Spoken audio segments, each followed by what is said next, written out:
For the last few weeks, maybe even months, I have been fighting the urge to abandon this meal planning weeks that I put so much time and effort into setting up, and that has been working so well for me for the past couple of years. And I thought it would be a good opportunity to turn on the camera and have an honest chat with you about how I'm feeling, what's going on, and how I've been working through it. So if that sounds like something that would interest you, then I invite you to grab yourself something warm to drink, because we're going to keep it cozy, and this is going to be another chatty video. I don't even know why I keep saying that, because I feel like all of my videos are chatty at this point. But yes, I am working on a Tazo orange tea. I can't remember exactly what it's called, but it's my favorite Tazo tea flavor. It's so bright and cheerful. And I like having this tea when I'm feeling like I'm in need of a pick-me-up. So that's what I'm drinking. And then as my little snack, I have one of these delicious chocolate hearts. And this comes from one of my all-time favorite chocolate brands in Toronto. So the brand is called Choco Soul. And these are Valentine's chocolates. So I actually picked these up at a discount because Valentine's, I guess, was a month ago. But these are so good. So this particular chocolate flavor is like they're very similar to their sea salt vanilla chocolate, and the inside have it's either tart cherries or cranberries. I think it's tart cherry. Yeah, so I don't know if you can see that, but there's a tart cherry inside. This chocolate is so good.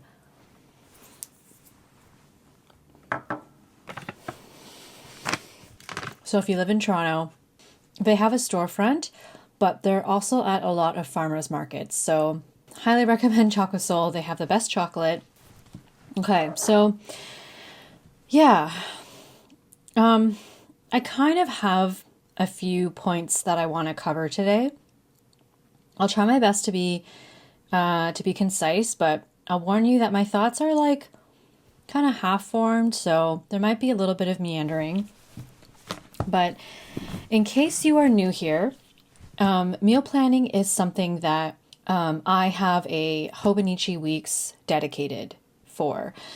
And this started, meal planning in general is something that I would consider to be a system that I've developed over the past few years, and it's working extremely well.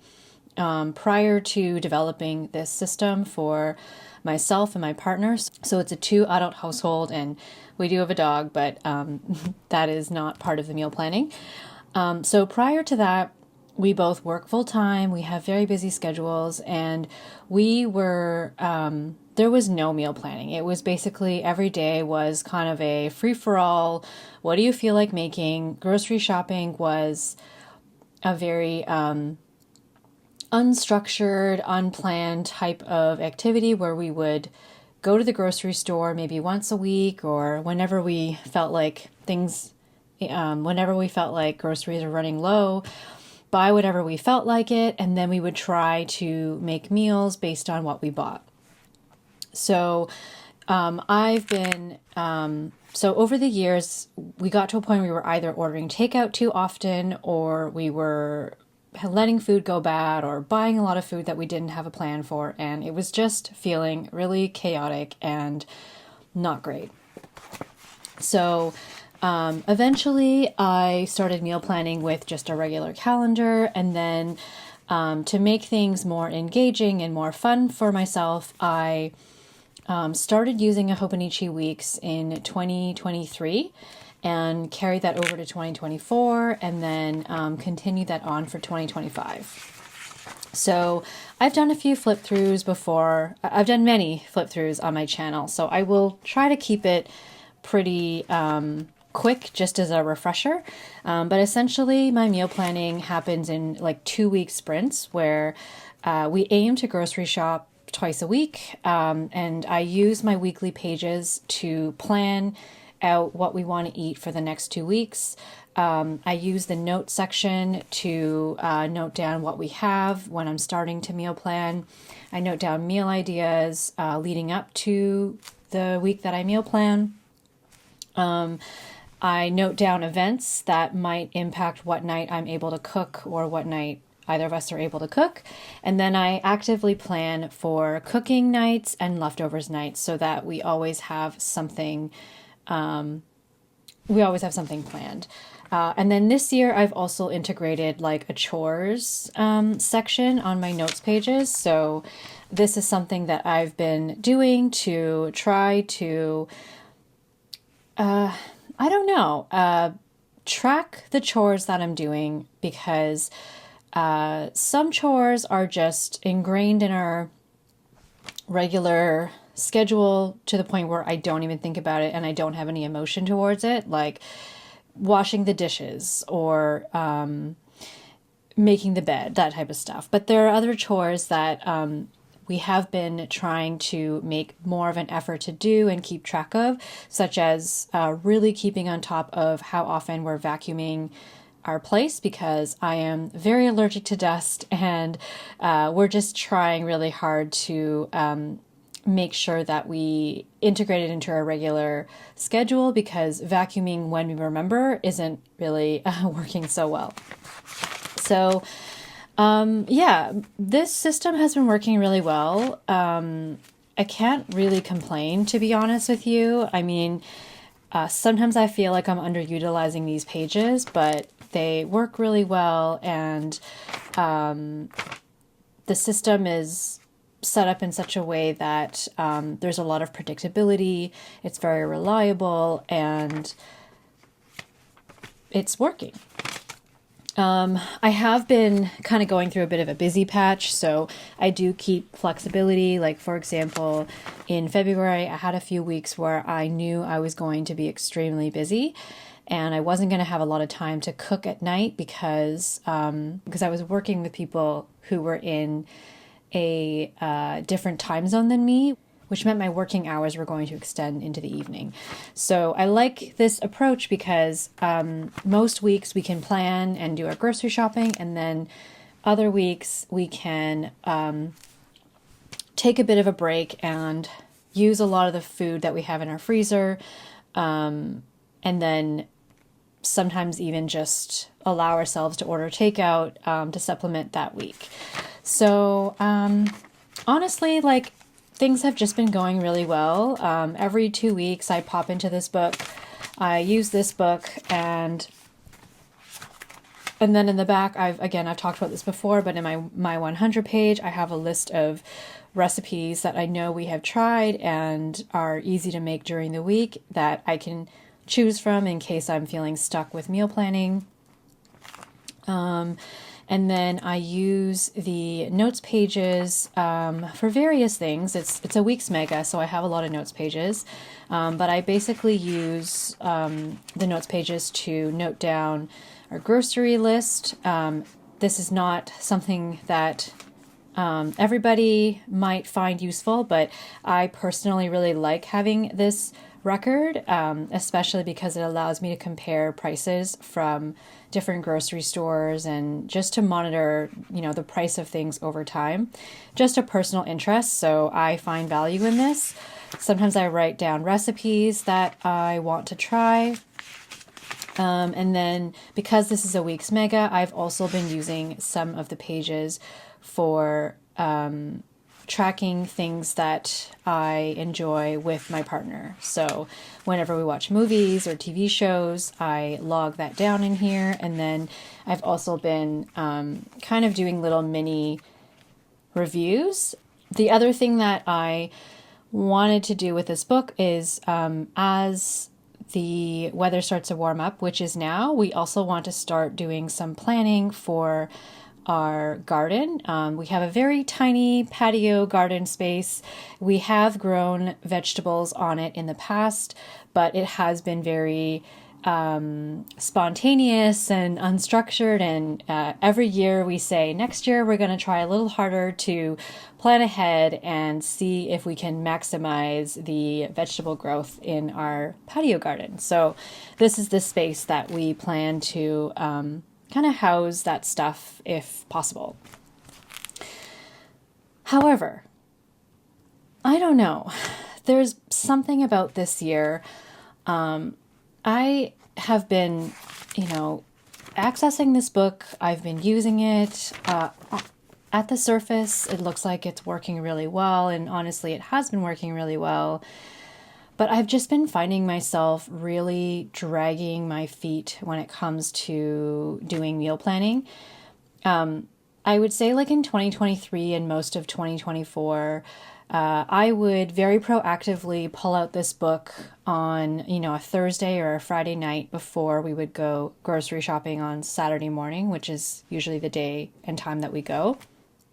And I would sit down and it would almost be like a bit of a ritual where it would be this really lovely conversation with my partner where we would both brainstorm some meal ideas and talk about what we'd been eating, what we liked, what we were craving, and then we would make a meal plan, create a shopping list, and then we would go grocery shopping, and then it would, honestly, I would feel this really big sense of satisfaction when we finished our weekend chores and got all of our shopping done in the morning. This year, though, I've been finding that, I've been procrastinating on meal planning and I'm pulling this out at the last minute, like sometimes Saturday morning over breakfast. I'm very quickly trying to slap together a meal plan and create a shopping list. And we've even had a couple of times where we've missed some things in the shopping list or I've forgotten to put things on the shopping list. So we've had to do a couple of unplanned grocery trips in between that 2-week period, which is fine. I mean, one of those times was because we got sick and I wanted to get some extra groceries to make this ginger lemon honey tea that I like to make when we're not feeling well. So it's not a big deal. It's not about perfection, but there's something going on. And I found myself thinking about what it could be like if I just eliminated this book altogether, because I was starting to not really feel anything towards this book. And I was just finding myself, honestly, kind of getting bored. So I wanted to talk about it. And as I always do when I'm noticing this, I usually do a bit of a reflection activity. So I thought I could kind of share that activity with you, just to see if maybe some of this would resonate. And the other thing I wanted to say as well is, if something isn't working and it's not going to really harm you either way, whether you stop doing the thing that you're not enjoying or, what am I trying to say? In this situation, I could feel myself wanting to planner hop or abandon this planner. And if that were the outcome and I decided to not use this book, I don't think there's anything wrong with that. I think sometimes if we recognize that something isn't working for us, we don't need to shame ourselves or feel guilty about the fact that it's not working. And if it's time to move on or if it's time to put it aside, that's okay.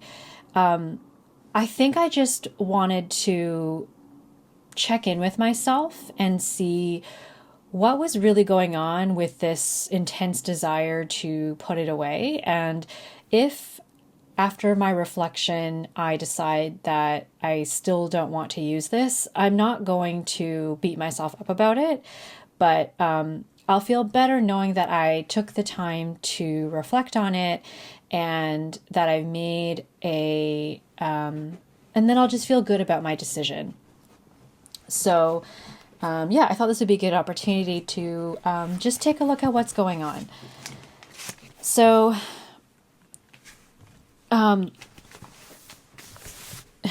this is a little bit messy. It's going to be probably a little bit all over the place. But whenever I am, okay, let me just put that in frame. So when I want to reflect on a decision, and I'm just using this as an example because it's something I don't mind sharing on my YouTube channel, but obviously when I have other decisions that are more personal, this is a very similar approach to the way I reflect on things that are troubling me or weighing on me. So first I think about like, what's going on? Well, I want to give up on my meal planning weeks. It's not so much that I want to stop meal planning. It's more like, do I really want to take do I want to take my process of meal planning and do I want to continue using this system, or is there another way that I could continue to meal plan? So, I mean, I did actually think about potentially integrating meal planning into my A6 original. I had a kind of rough plan that I was going to experiment with where I noticed that I barely use my Saturday and Sunday pages when I'm using my A6 original planner. And I was thinking, what if I used the Saturday and Sunday pages for meal planning? And I used the monthly calendar, which I'm currently using mainly as like an ink log tracker, just for fun. What if I use the monthly calendar pages for my meal planning as well? So I did kind of have an idea of how I would, how I could potentially switch things up. And that could be enough to resolve whatever I'm feeling. But I just wanted to take a closer look before I made that decision. So I want to give up on my meal planning weeks. That's the kind of thing that I'm wanting to understand. I ask myself, like, why do I want to do that? So when I asked myself that, I said, well, it's working. And I said, nothing's wrong. I said, I'm bored. Sometimes I think it would be easier to have it all in one. These are very all true statements. But so far, I'm not really seeing anything here that's really saying oh, this is a really big problem that needs a big change. And sometimes change itself is enough. Like when I'm feeling a little bit bored in my living room, sometimes I move around the furniture and it just makes me feel like I have a brand new space. And that's enough for me to feel like to feel refreshed in a space, and I haven't spent any money. So maybe it's a matter of rearranging the furniture, so to speak, rearranging whether I'm doing it in a Hobonichi Weeks and rearranging that and doing the meal planning in an A6, or maybe doing it in this cousin. Maybe it's something like that. Maybe I just want to feel refreshed. But it didn't really feel like that. It honestly kind of felt like it was tied to something else. And I don't necessarily have a strong way for me to tell that, but that was just something that I felt. So I kind of asked myself, what's really going on? So some of the things that I asked myself were, okay, why don't I check my health and wellness to find out what's going on? And as I'm doing that, maybe I can ask myself, is this something that might be related to anxiety? Or is this something that might be related to my ADHD? Or maybe is this something that's related to both? Or is it something that's not related to anything? So I pulled out my health and wellness, which is my other weeks. So I can look through my weeks. Some of the things that I do are, I've actually been referencing my year at a glance dashboards in the back. Okay, so anxiety-wise, I had some sort of high anxiety needs attention days in February, but overall, I've been kind of in the middle ground. So I would say I'm not experiencing a lot of anxiety. When I look at my more detailed pages, I can kind of look at some of the things that I've been feeling. So even in the past week, I noticed some feelings of like nervous, apprehension, skepticism, feeling worried, feeling disappointed, rushed, pressured. So there are some kind of negative feelings coming up. And I think it's good to know that, especially in the month of February, I've been sort of feeling maybe not so much really anxious, like the anxiety isn't getting to the point where it's debilitating, but it's almost like I can see there's something going on, and I'm having some of these like discontent feelings that I've been noting down. So, when it comes to the question of like, is it anxiety or maybe is it ADHD? I'm kind of leaning towards like, it's not so much anxiety, but maybe it's more related to like ADHD symptoms, because like I've had moments where my anxiety gets so bad that I can't really function, but I don't think, I'm not getting the sense that that's what's going on here. So good to know. Because I've been recognizing that I'm having this like really big dip in motivation, I don't think it's necessarily related to anxiety, then maybe there's something going on with the ADHD that's kind of impacting my motivation. And I put novelty here because these two things can be really tied.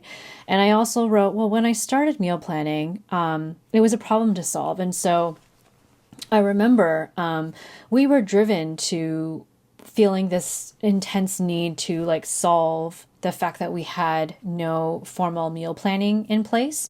So it was like this puzzle to solve, and I was very motivated to solve it.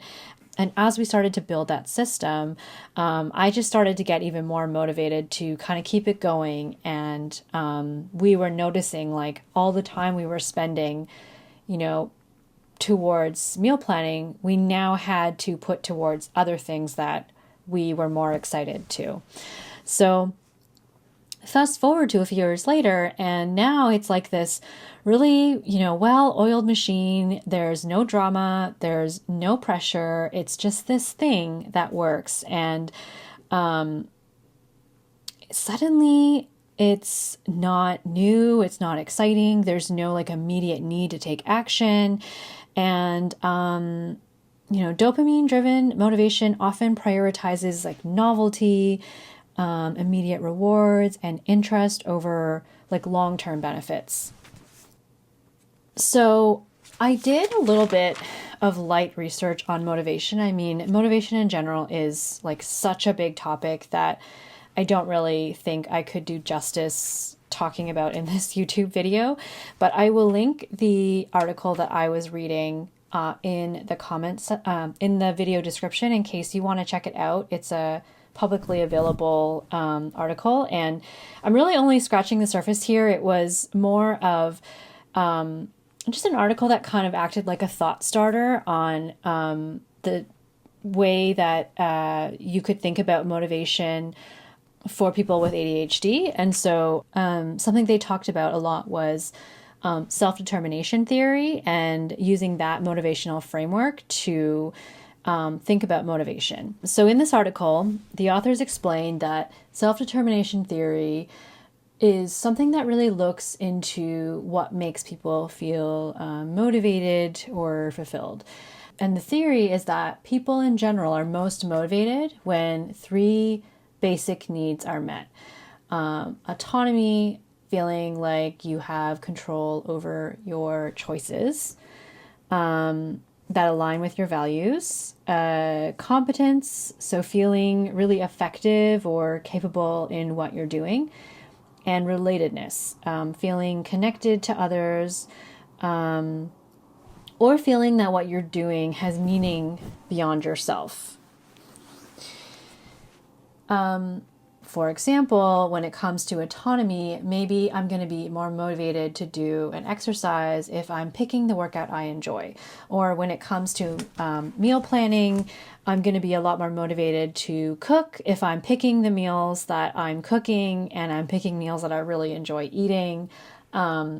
instead of being like forced to work off of maybe someone else's plan. And then competence, like feeling really capable, feeling effective or capable at what I'm doing. Maybe that comes from having gone from having no plan and having no meal planning skills and knowing that I'm someone who is really impulsive and doesn't always like to be as structured as this, to turning things around to a point where we have like measurable ways to see that we're not spending as much money on takeout or wasting food when it comes to grocery shopping, and feeling like we have historical context and historical proof and evidence. That's what I'm trying to say. Historical evidence that we've solved this problem, essentially, that we have been experiencing for so many years. And then relatedness. So feeling connected to others. When it comes to my partner and I, this turned into an activity or a shared task that we had, and it became a very enjoyable thing. Like grocery shopping no longer felt stressful. It kind of felt like a divide and conquer type of situation. And then, as soon as we were done, like we would actually give each other a high five, and we would feel like really proud of ourselves for something that, may not mean a lot to other people, but for us, because we had all these years of feeling like this was this thing that we could never solve, it just felt very fulfilling and meaningful. I can see how all of these things were present to keep me motivated to meal planning.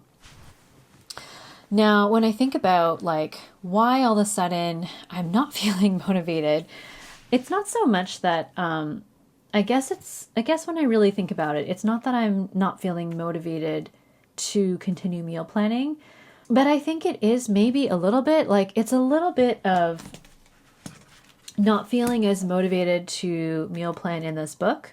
And then there is a part of me that's feeling a little bored of how predictable our meal planning schedule has been. So it has kind of gone from being this really exciting thing that I was really proud of to like, it's just this thing we do. And I don't really think too much about it. And that's probably how things should be. But I struggle, I've got this ADHD brain that's always needing dopamine hits and is always needing things to be new and exciting. The other thing that I found really interesting about this article was it talked about the idea of motivation being like a spectrum or a continuum of qualities that were controlled and voluntary. So controlled would be something like doing something because you feel really pressured. So in their specific example, they were kind of talking about a parent or child situation. Like when a parent tells a child to do homework, that's kind of like a very controlling type of situation where they're like pressuring you or they're telling you to do things. Maybe in a workplace setting, that's like being told by your manager to get something done by a certain timeline. And then there's the other side of it, which is voluntary. So it's when you're engaging in an activity because there's a lot of personal enjoyment you get out of it or interest in the activity. It's a lot easier for me to think of examples of, like, I know for myself, it's a lot easier for me to engage in activities voluntarily because of this personal enjoyment. And so what they were saying was like the more the environment can satisfy those needs that you have, those psychological needs of autonomy, competence, and relatedness. So the more your environment allows you to feel like you're in control, that you are effective and capable and connected to others, the more you're going to feel that voluntary motivation. And the higher levels of well-being you will experience. So the flip side of that is the more these needs maybe aren't as present or not as met, the harder it's going to be to feel voluntarily motivated. So if I feel like a loss of autonomy, like I don't feel like I have control, it's going to be a lot harder for me to feel voluntarily motivated. And when I think about how that might apply to meal planning and using this Hobonichi Weeks, I've been kind of asking myself, well, how can I address my unmet psychological needs? And also, are those needs present right now? And when I think about it, I'm like, okay, do I feel like I'm in control and making choices? Yeah, I feel like I'm in control. And when it comes to my environment, I'm also asking, do I feel like I'm in control in general? Because is it about the meal planning or is it about something else that's going on in my life? And in this case, I would say I feel like I am in control of the meal plan. But when I think about my environment and what's been going on, I would say there's a lot of things going on that feel out of my control. And so is that something to think about? And then when it comes to competent, feeling effective and capable in what I'm doing, I would say in general, yes, if we're just thinking about meal planning, but in the broader spectrum or the broader environment, I would have to say, flipping through, looking at some of those things I was feeling in my health and wellness, maybe not. Maybe I'm not feeling so competent. And then relatedness. Am I feeling really connected to others? Well, I've talked about this before on my channel as well, but when I get really busy or when I get overwhelmed, I know that something I do is I tend to isolate myself and I tend to withdraw. So I'm asking myself, is that psychological need being met? Am I feeling like I can relate to others? And I would say, honestly, maybe not so much. So I guess my conclusion, and this might seem like a bit of a stretch, and that's okay. It's just a thought experiment, and maybe this is relatable to you and maybe it isn't, but it's helpful for me to talk about it aloud. A question that I have is like, well, something's going on. How can I address my unmet psychological needs? And how can I cultivate dopamine-driven motivation? I am not going to be able to solve all of my life's problems or all of my life's challenges with this meal planning book. But maybe I can foster some sense of autonomy, competence, relatedness in this situation to see if it's something that might be enough for me to stick with my system as it is. Or maybe I'll just decide at the end of all of this overthinking that I'm doing or all of this reflection that it's just not something I want to continue with, which is totally fine. So I kind of have some ideas. I thought, okay, in terms of autonomy, maybe I could do a little less meal planning. So maybe, I think I mentioned I had a couple weeks where I planned for, let's see,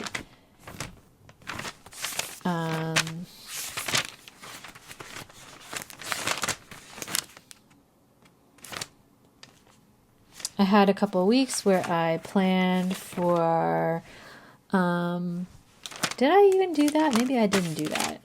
But yeah, I could have a couple of weeks where I just plan for like takeout, freezer meals, like just really easy cooking meals to minimize how much cooking I had to do. So just more flexibility to foster a sense of autonomy.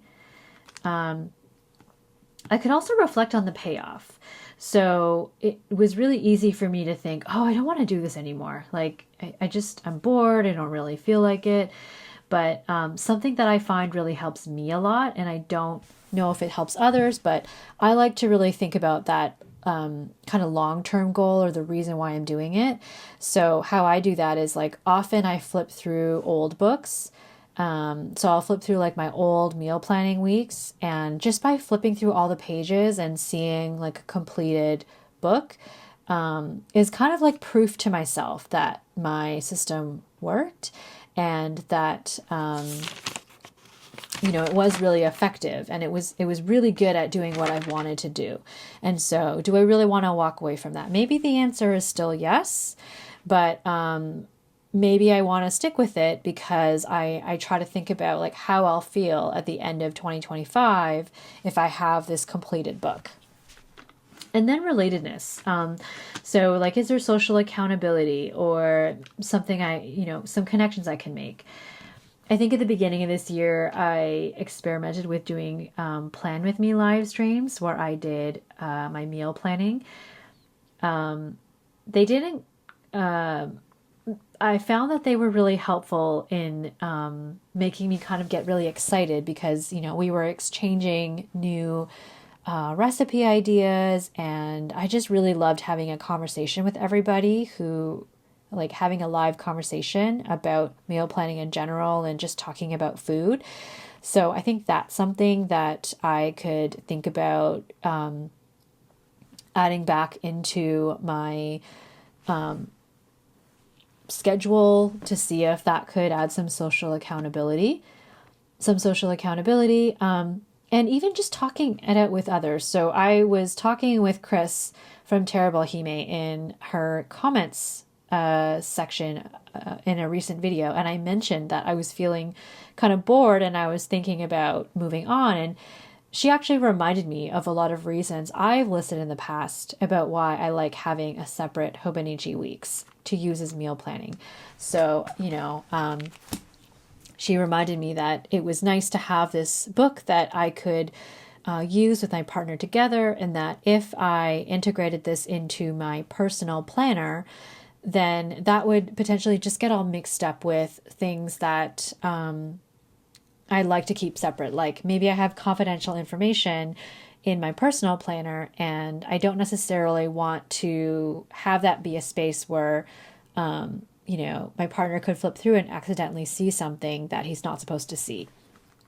So it was really nice to have that reminder from a friend.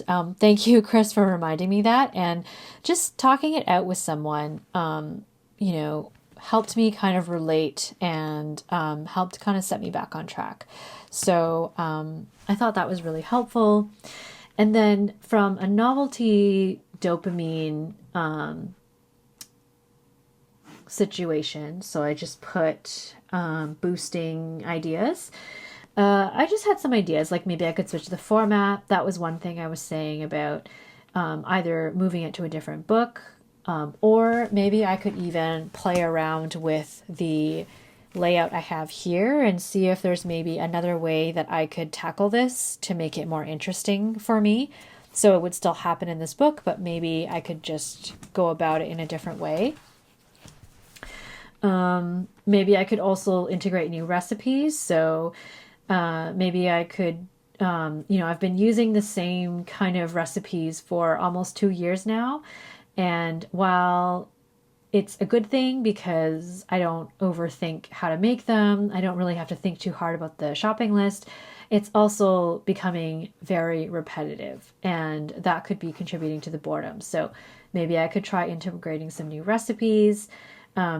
Maybe I could try gamifying it somehow. So maybe I could tie, X number of days of cooking to some kind of reward. I'm not really sure, but gamifying can be really helpful as a strategy for people with ADHD.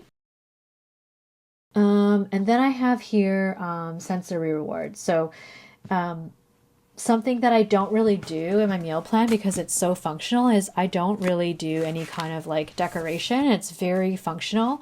And that's because I'm just kind of coming into this book every 2 weeks and I'm using it as needed, and then I'm kind of moving on. I did try adding in the chores here to encourage me to use this book more often, and it's kind of working. But maybe something else I could do is I could just try to use more of my washi tape and my stickers and have a little more fun decorating these pages to see if that might motivate me to use up my stuff, which I find extremely motivating. I love using up my supplies, and just having like a more aesthetically pleasing page to look at. I do think there's something to be said for creating something beautiful that you like to look at. When I think about this pen wallet, it's functional, but it's also like so wonderful in my hands. I love how this leather feels. I love how this looks. And it's something that I genuinely enjoy using on a daily basis. So could I apply any of those principles onto here?